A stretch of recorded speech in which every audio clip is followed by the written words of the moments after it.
And in this video, I'm going to be showing you the standard Power BI visuals to give you an idea of which is the best visuals to use in your Power BI reporting. So with that in mind, let's head over to my Power BI desktop.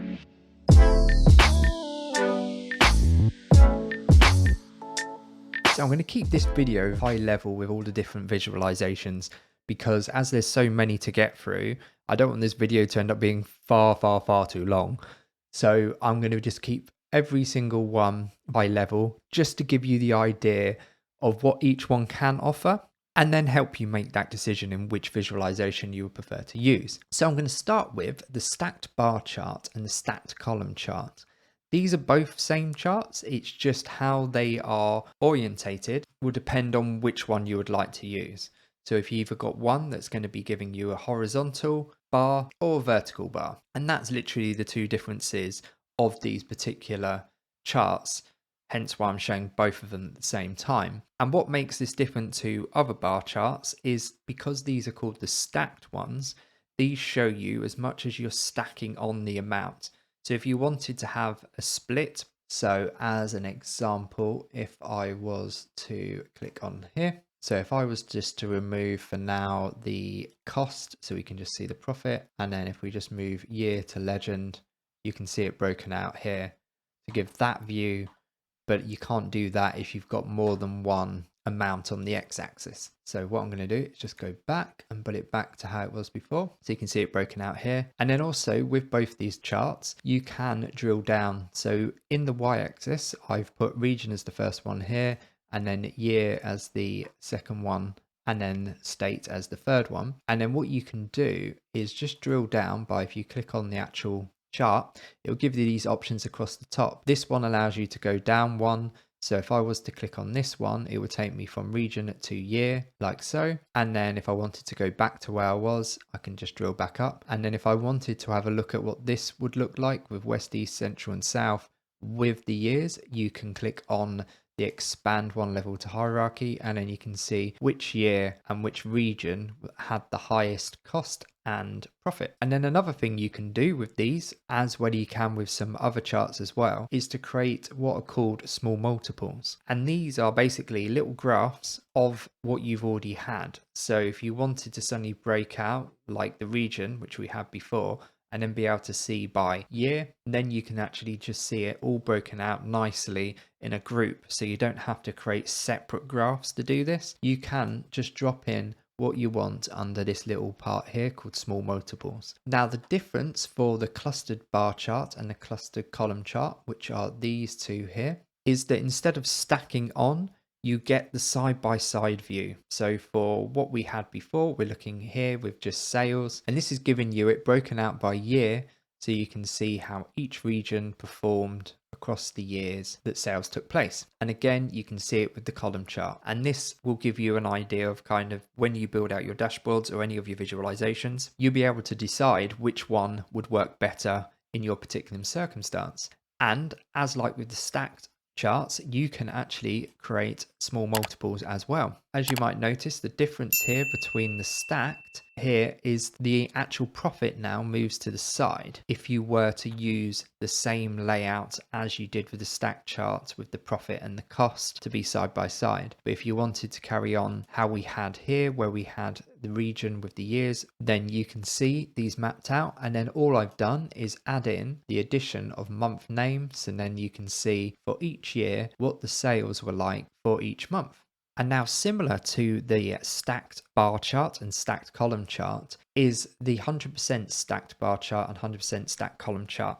And what this is just showing you the percentage split of the amounts that you've applied. So what I've done here is taken again the region, and then I've put in the total sales, and then I've done the legend as the years. And as you can see, you can do small multiples. I'm not going to show more small multiples here now, but as you can see, you can just add those in. But then this is great for being able to kind of give you an idea of where the percentage of that spend has happened in those particular regions over particular years. And then as you can see, we've done the same with the 100% stacked column chart. And again, I'm just showing both so you can get an idea of which one would probably be the best one to use whenever you're building out your visualizations. So now we're going to be moving over to the different types of line charts or similar types. And in this case, we are going to go with the line chart, which is the top one here. And then we've got the area chart, which is this one here. And then we got the stacked area chart, which is that one there. And then we are going to cover the ribbon chart, which is there. So for the line chart here, I've put a y-axis, secondary and main, with sales actually on the y-axis and on secondary y-axis, but the profit.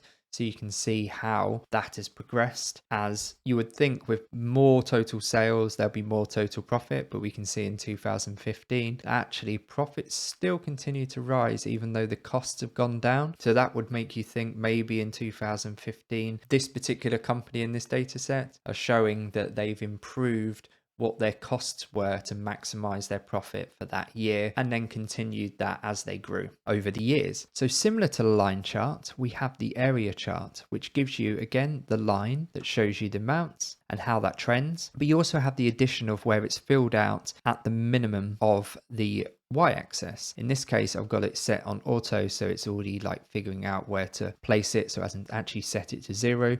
But you can by simply going into format your visual, go to your y-axis, and then you can just add in a 0 like so, and then the same for the secondary, you can change there. But for now, I am going to put it back to auto.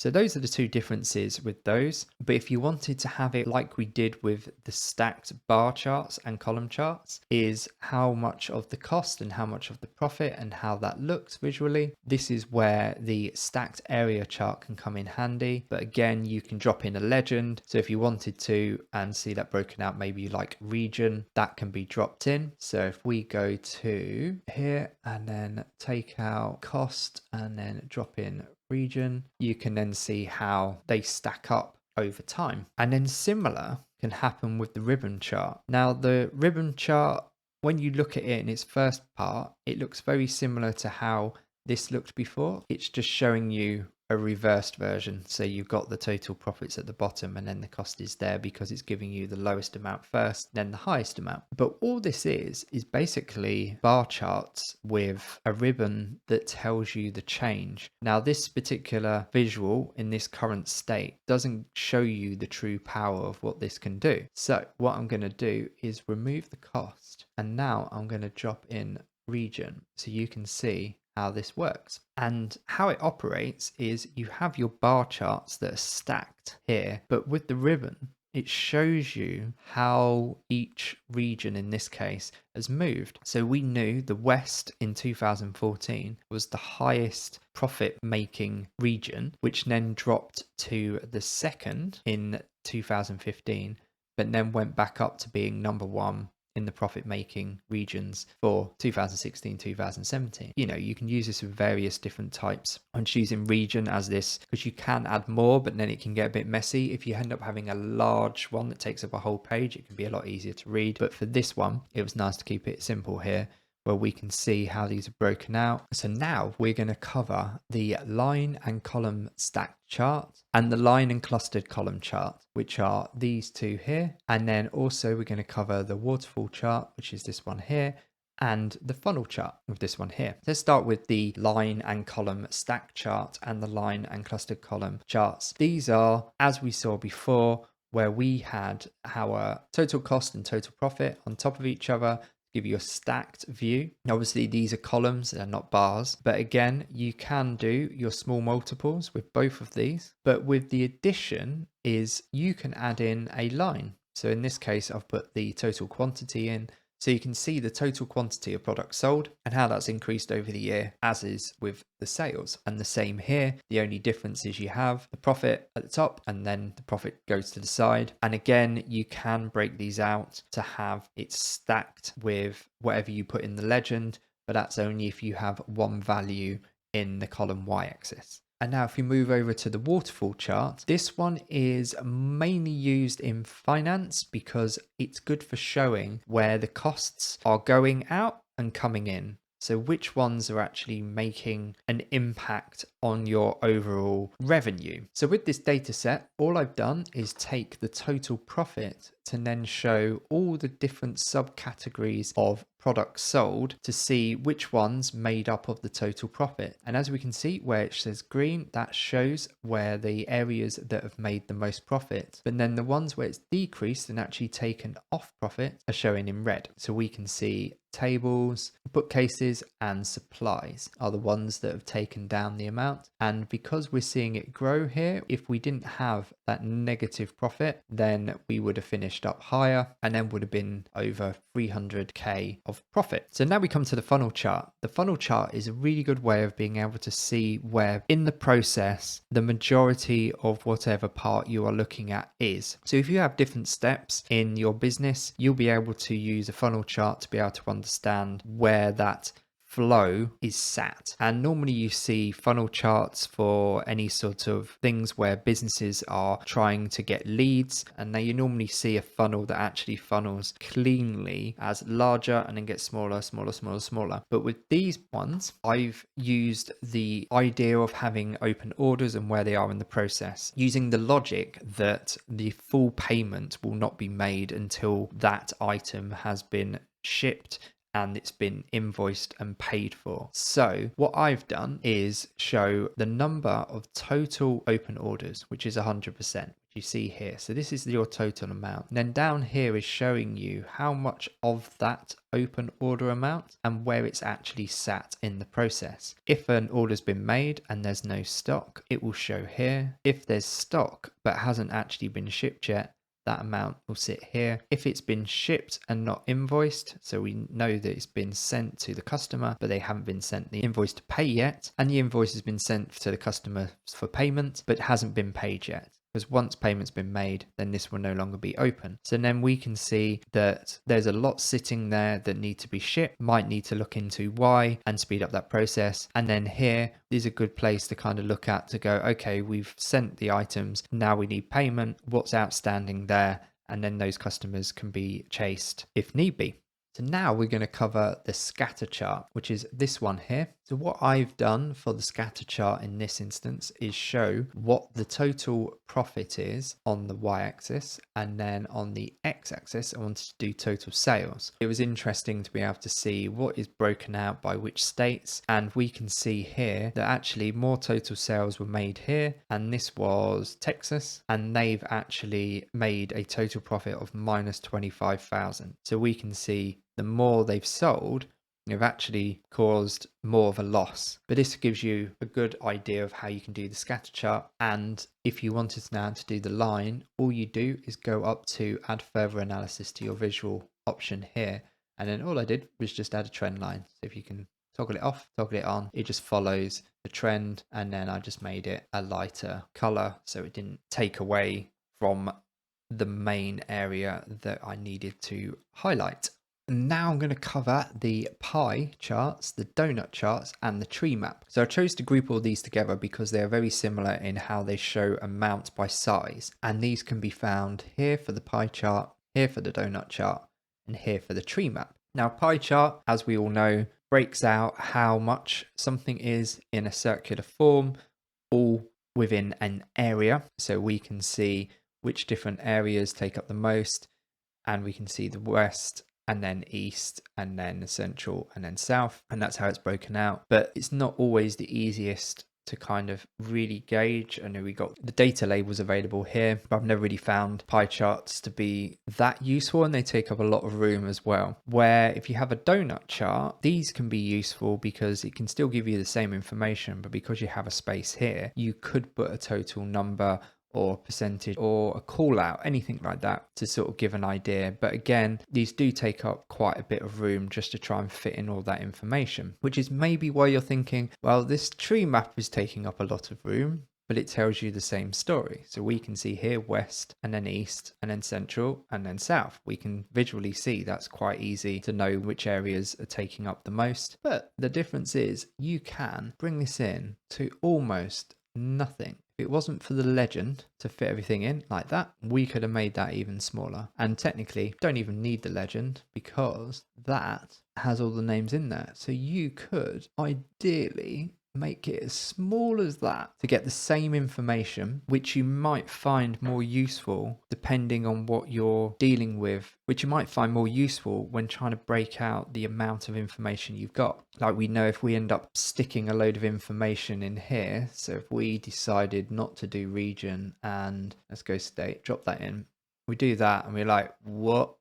How are you supposed to make sense of that? Where if we suddenly did the same here, and let's drop in state, we can see it's really broken out. But if we went out a bit more like that, we can start to see everything a lot more. And we still have struggle down here with those little bit of areas. But if we were to add the legend again, we'll be able to see more of a breakout. So if we make this, there we go. But even if you hover over, you can see here, I mean, technically you could hover over these as well. But I think this, for the same reason for having a pie chart, the Treemap is the better option. Now we're going to cover the maps. These can be found here for the map, here for the field map, which is this one here, for the shape map, which is that one there, and also the Azure map, which is this one here. Now there is another map for Power BI. You can use this for a trial for I think it's 7 days, but it does cost. So I'm not going to cover it in here because I'd rather stick to the ones that are usable at no cost. So you can do everything for free. So if we start with the map, this allows you to be able to set the sort of the bubble size. So you can see which parts of the areas are actually covered. And then also I've split it out with the region to be able to see the colors in the different areas. And then each state is then given its size by sales. And this gives you a better visual of where the size amount differs in different parts of whichever country or countries you're looking at. Where if you look at the field map and the shape map, these give you an overview of what each bits are, but then if you hovered over each state, you would then get the result. But if you wanted to look at something visually and something to pop out at you, then the map one is the better option out of those three. But with the Azure one, even though you can have the bubbles, I'm showing a different view here, so you can get to see what is like the equivalent of that, but with a bar chart version. So as you can see, like California, that's the highest point, and we can see that's the biggest bubble here. So you can see how you could use either or, depending on your audience, which one would be more suited. So for the gauge and the KPI, this is a good one for kind of understanding how well there is tracking to whatever goal is set. So if we take the gauge one, for example, what I've done is put in the sales for 2017 and then put the target, which is here, as the sales in 2016 to see if it actually surpasses previous year's sales. And then this shows you the total amount that was actually made in 2017. So this way you can kind of see, is the target going to get hit? How close are you or over? And that's where the gauge visualization can come in handy. Now, if you take that with the KPI one, what the KPI one does, and I've done the similar thing where I'm looking at 2017 against 2016 as a trend, is that this always looks at whatever the last, in this instance, month. So whatever the last trend axis is what's being shown here. So even though this is not the total amount that we can see here, this is the total amount for December, and actual target was 72,000 in 2016 in December. So that means it's behind. So it's not telling you how well you've performed over the particular period that you're looking at, but how you've actually performed at whatever that last point is. So you can see if you wanted to look over the months for every month and be able to see you hit your target, because the trend target could be a set amount, doesn't need to be a movable amount, but again, you can apply it for the different months, and then you know if that target actually hits that month that you've set it to as each month progresses. And then we have the card and the multi-row card. The card is very simple in that you can just drop in whatever field you need to put in and it will just give you the result here. I've made this quite large, but obviously you can make these quite small, and they're very useful for just doing here's a number in a dashboard, giving a key high level overview of whatever you're looking at. In this instance, we're looking at the sales for 2017. But then also, if you wanted to have multiple amounts, you could just create multiple cards, or you could use the multi-role card. Now, this one is quite handy because not only can you stretch out along here to give out all information and then have it spaced if you want to like that, if you were to bring it in, they end up moving onto a row side. So if you squeeze in too much, it makes it too small. And if you bring it down, it will then pop in and then you can see all the different years all down one side. So if you wanted to have information across the top, you can put multiple ones in there and then have that information. Or if you wanted it to go down a side of your dashboard, then you can just bring it in and you can see it like here. And now we're moving over to what I would arguably say is the most powerful visuals and means of filtering out of the box in Power BI, because technically you could just create a dashboard that is just tables and slices. And what slices are basically different filters. Now, the slicer visualization can be found over here. And the good thing about the slicer visualization is that it allows you to be able to have different forms that you would like. So if you were to put in text, you have two options of list and drop down. This is drop down, so you can go and then pick something like that, and then you can see everything changes that relates to that particular city. Or if you wanted to have it where someone can just scroll down, they can scroll and select that, and that's the standard, and that comes as list. And again, you can just select different ones. And then one thing you might notice is when I click on these, it always just changes to one. Now you can edit to change the slicer settings where you can have single select, which is what we've got here, or with this one, it says multi-select with control. So if I was to hold down control, you can now select multiple ones. But then if I was to click without control, it will go back to selecting one. And then also you have the option to select all, which then you can open up and select all like that, or have it undone. Or if you wanted to select all and then remove one particular city, that's possible as well. And in addition, you can add in search. So if you do have a very long list like is what's in here, then we know we could type in, say, new, and then it bring up anything that starts with new or has new in the name, like Newark there, or even when you got cases like here of Newport News, you got new and new in there. But let's just say you had a number or a date, which is what I'm using here. This will then give you multiple additional options, as well as your list and your drop down, which, as you can imagine, if you had date, is probably not the most useful way of selecting a period, which is why the between is really great, because then this can give you a breakdown to whatever you are using as your date. So if we only wanted to see the beginning of 2017, we can go January 2017, go there, and then it reduces it, and then you can see all the orders that related in the whole of the year of 2017.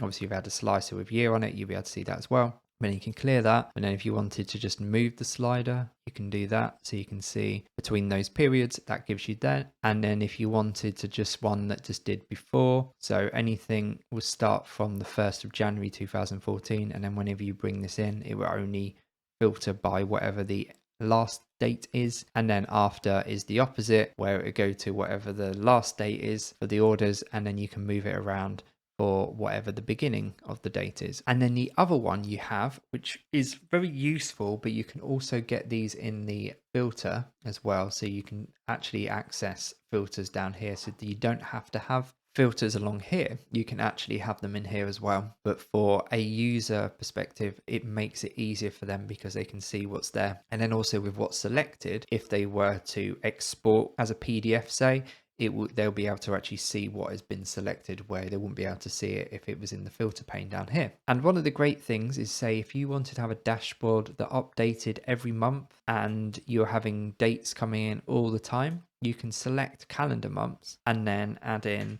the last, say, 12 calendar months, and then it will show you the last 12 calendar months as the end of what the last month is. Now, as I'm recording this in May, it's showing that the end of April 2022 is the last date. No data is showing is because the data set ends in 2017. So it is going from the 1st of May 2021 to the 30th of April 2022. And then when this month completes, this would automatically move to the 1st of June 2021 and then go to the end of May 2022. And you can change this to any amount of months, 13 months, anything like that. And then you can do the same with just months. So now you've seen the power of the slices. So now we move on to two of my favorite visuals, which are the table and the matrix. And these can be found here for the table and here for the matrix. The reason why I really like the table and the matrix is because it can give you a lot of information in such a small space. And obviously with the power of the slices as well, it can really give you a lot more insight. And a good example here, we can just go onto there. We can see which area under that part for that particular product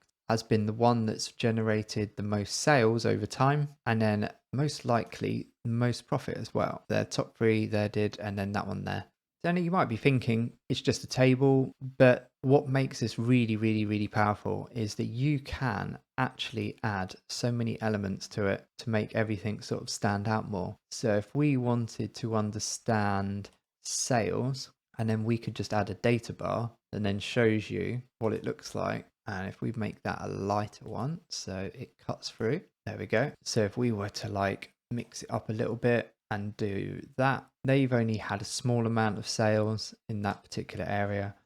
And then if we just scroll through, oh, we can see a little bit more of a jump there. So we can see that one's a bit larger. And that way you can visually capture quickly which ones kind of jump out at you more. And then is say if we wanted to understand the total profit, we can just go in to do background color, select, and then if we go to rules, add more rules, and if we go in and create that as just a lighter red, that a light orange, and then that a light green, we then can just change the numbers. As we're not going to have any minimum for there, we'd leave that, and we're not going to have any maximum, we can just remove. And we can say anything below 0 is red, anything at and below 100 is orange, and then anything actually at 100 and then above is green. So if we do that now, so we can see which ones are not as profitable. And again, this works when playing with the slices, and then we can see that actually it looks like every single one was profitable and quite high sales. And if we tried that one, again profitable but under £100 of profit, and we can see this jumps out as an area in this section is a lot less. But if we scroll down, we can see it starts to make a bit more, so we can see which ones are the areas that they're doing better in. By category, we can start to see how that's broken out there, and that's what's really powerful about the table. And similar can be done with the matrix as well. The only difference with the table is whatever columns you put in, these are visible. Where with the matrix, you can have the same information, because as you see here, all the way to that point, and then total quantity, total sales, total profit, they're all there. But we know we can open up on a matrix by all these segments that we got in the rows here. And because I've added the values and they've gone as columns, they can go as rows. But in this case, because everything else is rows, it made sense to keep these as columns. We can open out and see what's making the most money. And we can go to here. And again, just like up here, you can just add in, say, some data bars. So let's go quantity and then sales and then profit. Let's just put a gradient on so you can see which area is making the most. Again, can open out, and then we go, okay, we know that's making the most. Let's break that out even more. We know it's in that area, and that's of the region itself. And the great thing is you can play around with this as much as you want, because it's not only does it have to be this way, you can have it set so you can remove the plus and minus icons, and then all the drill throughs can happen from here and then drill back up. And then also how it's stepped. So at the moment I had step layout off because that just looks more visually pleasing when it's like that, because then you can actually break out and actually see how it actually looks as columns. Where if you had step layout, some people do like this kind of view, but if you want to know what the name of the area is, that's where that one can come in handy. So now we come on to what would be counted as a lot of the latest visuals. They've been coming out in Power BI over the last few years, and two of those is the R script visual and the Python visual, which can be found here for the R script visual and here for the Python visual. Now, to run both of these, you do need to have R installed for the R script visual and Python installed for the Python visual. And if you've ever done any R script or any Python coding, you'll know how to create particular types of visualizations. And it's exactly the same as what happens in the back end for here. So these visuals are not actually automatically there. You have to add some coding. So if I click on this R script visual, this is very simple in the sense of all I've done is pull the basic histogram and then assigned, in this instance, the discount percentage to sort of see which amount of discount was the highest in this distribution. And I've done the same with the Python visual. So with R, all I've done is put in an order ID. And the reason why I've done this is because it does remove duplicate rows from the data. So I wanted something that's a bit more unique. And then I added in discount and sales, and then these come into your data set. So the same as like if you were creating and installing data, this stores it as a data frame and then calls it the name data set. If you want to know what your columns would be, these would be your column names. Now, one thing to add, everything needs to have either no space, and also when you bring in the different columns you want to reference, if you're using that as your main count, then you need to ensure that you're changing it to don't summarize and don't leave as sum. Otherwise it will not work in. And then all I've done is just go what the data set is, which is there, and then added in the $sign, so then I can assign what the column is. And that's how I did it for the R script visual. For the Python script visual, I imported matplotlib. All I did was just do some similar code. Once matplotlib has been loaded in, I've then done plt.hist, and then within the brackets, I've done the data set, because again, this sets as data set as the name, and then added in discount as the column name. And then unlike with the R visual, you need to actually state what you need to show. So in this case, I've got the plt.show open close brackets, and then you click the run button over here to run it. And it's the same with the R visual as well. So now we're going to cover the key influencers. And what the key influencers is a good way to kind of get some quick sort of insights that you might not have really found before, although this isn't always that reliable or that great depending on what you're using it with. And as I'm showing here with this example, what I've done is show you what influence is the total profit. And as this is showing an increase, if the sales go above this, it's going to grow it by that. And as we know, if you end up selling more, unless you were hemorrhaging money, you're most likely going to make profit. So that doesn't really tell you much. But what it does do is end up creating you a chart to see how it's all plotted. Sometimes you get charts that are scatter plots. Sometimes you get bar charts. It all depends on what it decides is the best way to kind of visualize what it's telling you. Now, I wanted to get explained by either city, state, total sales, product name and subcategory, in the hope that something would tell me, does the particular city drive up profit? Is it the state? Is it a product? You know, which one is it? But this couldn't tell me. But what it could tell me was what decreased it. Because as we've seen, we do have ones that do actually lose profit. So the opposite of what it said it would be up. If it went down below that, then it was most likely that if the sales were that below, there was a higher chance that is what's driving down the profit. However, what we can see is the subcategory of tables is highly more likely to cause a drop in profit or even negative profit if it's sold. Now, if we click on that, we then get to see how that performs against all the others. And it's also giving you what the total count of data points there were. So there were 302, and then also an average total profit of minus 58.69, compared to if you look at copiers, which actually makes a lot more profit, an average profit of over 800. So without literally doing much, all I did was drop in what I wanted to analyze by and then different areas to explain by. It pulled out what was actually causing a loss in profit. Now, if we move on to the next visual, which is the decomposition tree, which can be found here. And this one works as a visual that maps out from whatever your main point is. So in this case, I've used total profit, and then I wanted to be explained by state, city, subcategory, and product name. And we can see the total profit here.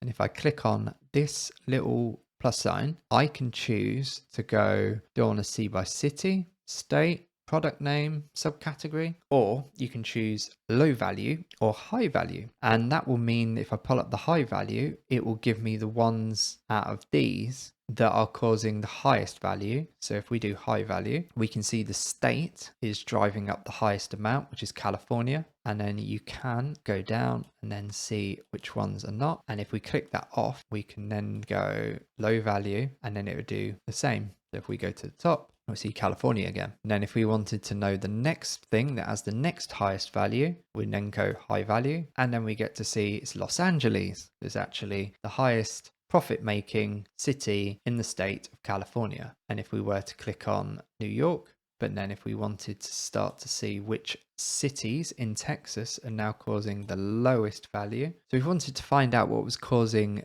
the most negative profit in Texas, we can then click on low value. Now it could be a city, could be a product name, could be subcategory. And in this case, it is a subcategory, which is this one. And then if we wanted to break that out even more, we can then do low value. And then we find out its majority is happening in Houston. And then we'll find out what the product name is, low value, that's driving the most here. And it is this particular product here. And now we're moving on to our next visual. And this one is called Q&A. And now what Q&A is basically, as it says, it's question and answer. And what Power BI has already worked out is based on the data that's already in there, it's already asking these type of questions. But you could ask another question. But for now, let's just pick on what is the total cost by city. And there you go, you get to see what the total cost by city is. And then say if we wanted to change city to something else, it then gives you some options here. So we could go by order date, state, region, dim product, and then we get to see which is the highest cost product. And then if we wanted to change total cost to total profit, it would then show you the one by total profit. So if we start again and let's try average profit, it starts giving me what the average profit is. And then by, you can pick somewhere like that. Okay, what's the average profit? Or we can do average profit per customer. Let's do dim customer. And then we can see what the average profit is of those particular customers. And then the good thing is that you don't have to have this as one whole page. You can reduce and then have a small bit in the corner. And then we can do that to turn it into a standard visual or go back. So say if you wanted to find some ideas of what you want to play around with to get an idea of going, oh, okay, what information can I get? And once you're happy with it, you can just change it into a visual. So in this last part of the visuals, I'm just going to cover the smart narrative, which can be found over here. So what makes the smart narrative really useful is that it automatically looks at, say, a visual, in this case, what I've got here, and then works out what could it tell me that would be interesting. And it works as simple as if we close, well, just make this smaller for now. And then if we go to smart narrative, like so, it will look at the visuals you have on the page, which is in this case, this one, and then create this. So as you can see, it's the same information. And all I've done is drop in that visual, nothing more. Now, because this is larger, I'm going to bring this one back, so then it's easier to read. So if we look at what the smart narrative has written, we can see it says at 600,000, West has had the highest total cost and was 79% higher than the South, which had the lowest cost at 344,000. So that bit's a bit more interesting to have that than that part there. And it's as simple as removing like so if you didn't want any bits of information. Now you might have noticed that I haven't covered the few other visualizations that we got down here, the scorecard, paginated reports, obviously mentioned about this particular map, Power App and the Power Automate. The reason being is these are not so much visuals than a means to be able to house whatever's been created for that particular area. So like a scorecard, if a scorecard's been created in the service, you can then view that scorecard as a visual. The same goes for if you've got any paginated reports. You can then make that visible with this particular one, but only if you have those available. And then the same goes for if you had a Power App or had any Power Automate functionality that needed to be carried out. So thank you for watching, and I hope you found this video useful. If you did, please like, share and subscribe. And if you want to continue your analytical journey, please check out these videos over here. And as always, until next time.